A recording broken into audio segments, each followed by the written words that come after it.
Et on est au Media Days et j'accueille deux personnes mais qu'on connaît bien. Un qui s'occupe de la RTBF et l'autre qui s'occupe de 21 juin, production, de l'habillage et de la radio. Alors on va parler habillage, on va parler de peut-être d'abord démarrer par 21 juin production, te présenter Eric rapidement. Tu fais de l'habillage mais pas que, des logos sonores et tu travailles principalement pour les radios. Voilà. Et tu fais pas mal de chanter aussi. On fait pas mal de chanter, oui. Ouais, pour les stations musicales, parce qu'historiquement, les habillages sont chantés. Donc, Fred, RTBF, beaucoup de stations, beaucoup d'habillages.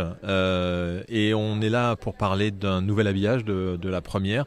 C'est compliqué de changer d'habillage pour une station ? C'est parfois nécessaire et c'était le cas là pour la première parce que ça faisait quelques années que la chaîne était sur un...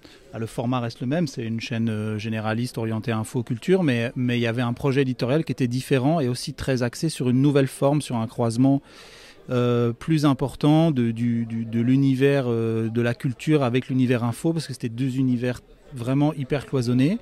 Et donc, c'est pas qu'on était insatisfait de l'habillage qui était sur l'antenne, mais le projet était tellement différent, le projet futur était tellement différent du projet au moment où on y a pensé actuel, qu'on s'est dit, je pense qu'il est nécessaire d'avoir un nouveau regard, et parce qu'on voulait justement pas être dans la continuité. Et c'est là qu'on a fait appel à 21 juin, qu'on connaît par ailleurs, puisque la RTBF aussi travaille avec 21 juin pour son autre chaîne généraliste qui est Vivacité. C'est quoi ? Comment on fait ? Est-ce que c'est ça que tu donnes comme info à Eric quand il y a un gros cahier des charges ? Comment ça marche quand on... Non, c'est assez... c'est à la fois c'est très pro et en même temps très artisanal, et c'est ça que je trouve vraiment magnifique, voire même magique en fait, dans la collaboration qui s'instaure entre la chaîne, quelle qu'elle soit, mais donc là c'était vraiment le cas pour la première, et le studio d'habillage, voilà, les compositeurs que sont Eric et son associé Philippe. C'est que en fait c'est marrant ta question, parce que c'était le directeur de la première, il était hyper stressé. Ouais, mais je dois utiliser du vocabulaire précis. Je dis non, tu utilises tes mots. Tu peux dire je veux du bleu, je veux du rose. Tu utilises tes mots à toi, tes émotions, ce que tu as envie de. Quel est le message que tu veux véhiculer sur ton antenne avec ton nouveau programme. Et Eric et Philippe, ils vont capter ça. Et ils vont en faire un projet de design sonore, voilà, ils vont te faire ta garde-robe en fait en fonction de ce que tu veux dire à l'antenne. Donc Eric, en gros, c'est vachement de communication, vachement de réunions. Non, justement. Alors vas-y, raconte. C'est un peu le paradoxe que t'explique Fred. C'est qu'au début, tout le monde pense effectivement qu'on va avoir des schémas très clairs, etc., et que ça va être des réunions, mais en fait on s'est rencontrés, alors Frédéric m'en avait parlé un peu au téléphone, j'avais écouté la station évidemment, et beaucoup d'ailleurs, c'est ça. Non, mais c'était ça fait partie de leur job, c'est-à-dire qu'ils doivent semaine à temps plein, même le week-end. Et puis on s'est débriefé là-dessus sur mon écoute en 1 minute par téléphone entre deux rendez-vous, et on s'est vu avec vos équipes une fois à Bruxelles. Ouais. C'était au mois de mai, ou un truc comme ça, au printemps, où effectivement la direction de l'antenne nous a expliqué ce vers quoi ils voulaient aller, mais dans les très grandes lignes en fait. Et la réunion, c'est un peu comme une conversation, comme la conversation qu'on peut avoir aujourd'hui. Voilà, donc je suis reparti Alors bon, c'est aussi donc c'est pas une vérité absolue, je veux dire, la manière avec laquelle on a procédé, on peut pas dire on fonctionnerait comme ça. Il s'avère que je connais Eric depuis longtemps, je sais le travail qu'il a fait, je sais comment il a travaillé aussi, comment il a accompagné les équipes sur Vivacité, donc il y a une relation de confiance qui existe. Et puis à un moment donné, c'est aussi faire confiance, en fermant un peu les yeux, parce que c'est de la création. Donc de toute façon, faut pas se ranger derrière j'aime pas. C'est vraiment se dire comment ils vont interpréter un briefing qui est assez imparfait, parce que c'est juste, il a parlé de ses intentions éditoriales en termes d'habillage, il n'a pas donné d'instructions, le directeur de la première, il a dit, il fait part des constats qu'il a sur sa chaîne aujourd'hui, ce vers quoi il veut aller, et quelle est l'intention générale, le message général, le ton général qu'il veut donner. Et après, c'est tout le talent des interlocuteurs en face, voilà, qui se disent, ok, nous, on le comprend comme ça, donc on va livrer ça. Et après, il y a quelques allers-retours, mais finalement assez peu. Ouais, en fait, à l'issue de la réunion, je ressors de là avec une image mentale de ce que doit être l'habillage. D'accord. Une image mentale, c'est à la fois une couleur, une matière, une forme. Voilà. Les choses, après, effectivement, il y a des allers-retours. On a maquetté deux thèmes. Ouais, vous faites quelques versions différentes, voilà, des petites nuances et puis. Deux thèmes. Il y en avait un qui était très mélodique et l'autre qui était plus sérieux, plus. Ouais, un peu plus design, enfin un peu plus abstrait. Ah ouais, oui. Celui qui a été choisi. Ouais. Parce que le mélodique. On se serait enquiquiné, comme c'est très récurrent, entendre toujours la même ritournelle. Là, je trouve qu'on a à la fois... Il n'est pas trop concept, mais il n'est pas hyper mélodique, il n'est pas trop sucré. Il me paraît pas mal. Et alors, on a eu pas mal d'allers-retours, en revanche, sur l'info. La couleur était bonne, mais Frédéric m'a fait épurer. On est parti sur quelque chose d'assez urbain. Des sonorités urbaines. Ouais. Et ça marche super bien. À l'antenne, je suis super content. Oui, sur le papier, tu te dis, mais non, c'est antinomique parce que c'est l'information, mais en fait, ça donne aussi une image totalement différente de l'info. Et c'est drôle parce qu'avec un support, un environnement musical et sonore différent, le contenu sonne totalement différemment. On s'est amusé, tu sais, avec l'IA. J'ai enregistré l'antenne, j'ai isolé les voix sur le journal info, la météo, etc. Ouais. J'ai envoyé les simulations avec nos musiques. C'était magique, ouais. Ça. Donc c'était les mêmes voix, la même intention placée sur deux musiques différentes, mais tout le monde le sait. Enfin, je veux dire, dans le cinéma ou en pub, on connaît ça par cœur. Mais là, dans l'habillage, je sais pas, la météo du 18 novembre, avant et après. C'est un truc que tu pouvais pas faire ça avant ? Non.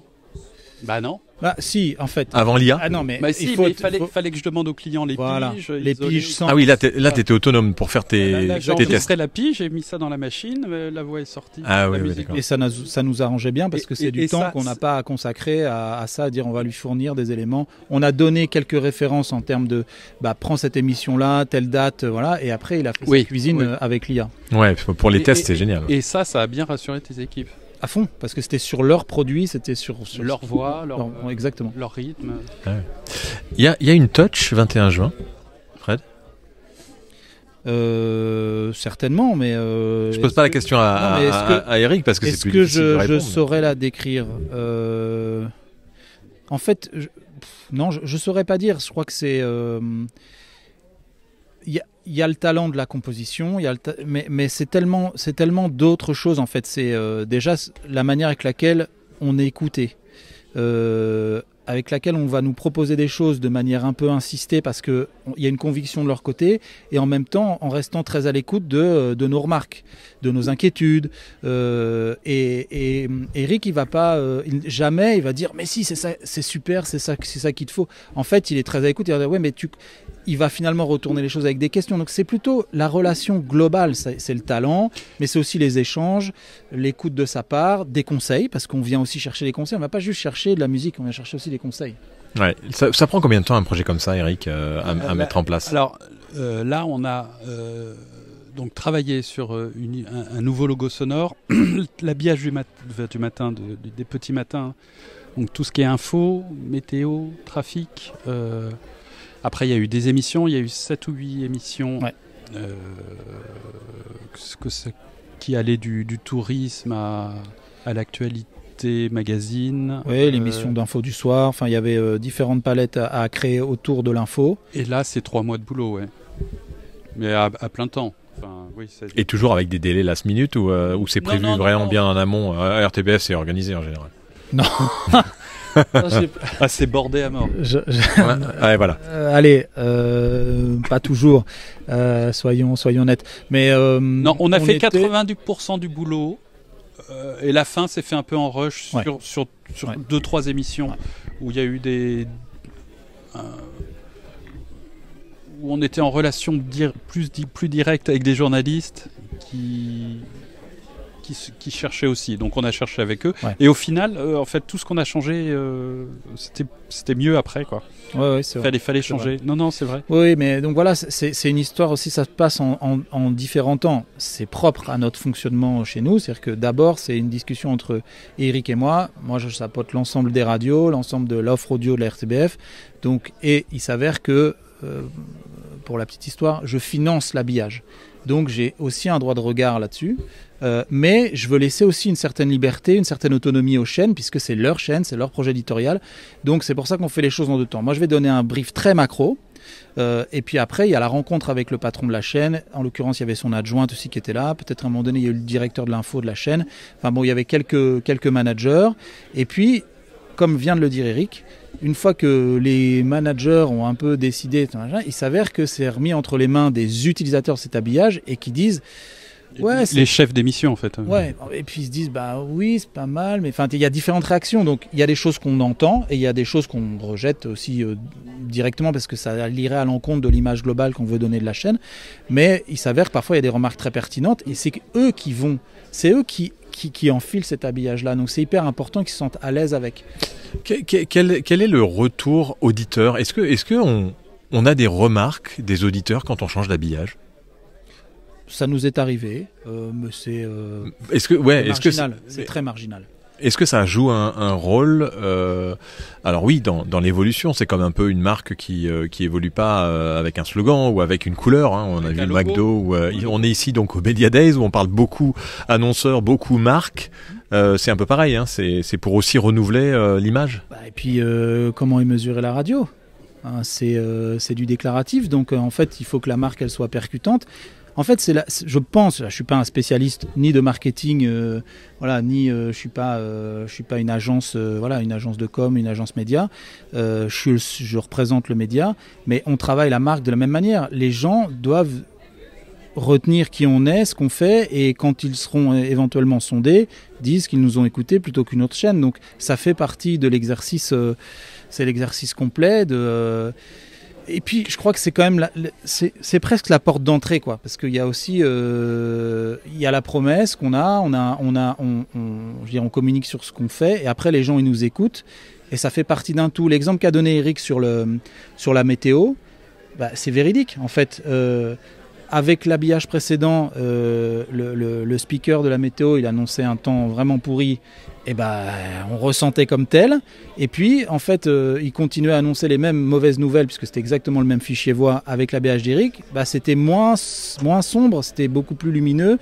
Et finalement, tu as une espèce d'acceptation de cette météo pourrie qui est assez... Les Belges. Voilà, qui est assez présente en Belgique. D'ici, hein. Et je pense que ça, par exemple, quand on sait mais que... pareil sur l'info, moi c'est surtout sur le B-Info. Mais ce que je veux dire, c'est que dans les études quali qu'on mène, où par exemple on va nous dire mais l'info, vous avez une approche trop plombante, pas assez positive, ça contribue en fait à donner une autre image d'information.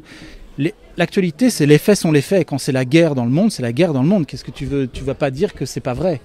Tu le dis. Mais l'emballage... Ça dépend. Oui, ça dépend chez qui. Et ça dépend comment. Ne retranscris pas, bot. Quand on dit c'est l'épidémie. Voilà. Mais donc... On m'arrête parce que là, sinon, on est parti sur... Et en fait, ça change quand même, ça va vraiment changer la perception, même parfois des angles éditoriaux, en fait. Donc c'est un pouvoir ultra puissant qui joue sur l'émotionnel et c'est évidemment des choses qu'on mesure. Ouais, c'est du ressenti, hein, c'est de l'impression, mais ça joue vraiment. C'est comme tu prends le même appartement décoré de deux manières différentes. Ouais. C'est la même surface, les mêmes volumes, les mêmes fenêtres, tout pareil, même agencement, mais c'est pas le même. Quoi. Ouais. Donc c'est pour ça qu'on change, c'est quand on se dit mon intérieur il est un peu trop gris, il faut que je refasse la peinture. Il y a différentes approches. Là, comme je te l'expliquais, c'est que nous on avait un projet éditorial qui était renouvelé. Donc il y a une forme assez logique de dire notre média il existe depuis 50 ans, les gens le connaissent, mais il faut qu'on souligne ce nouveau projet et on le souligne à travers un nouvel habillage. Il n'y aurait pas eu vraiment de raison de changer à part Enfin non, il n'y a pas de raison de changer si on ne changeait pas notre projet.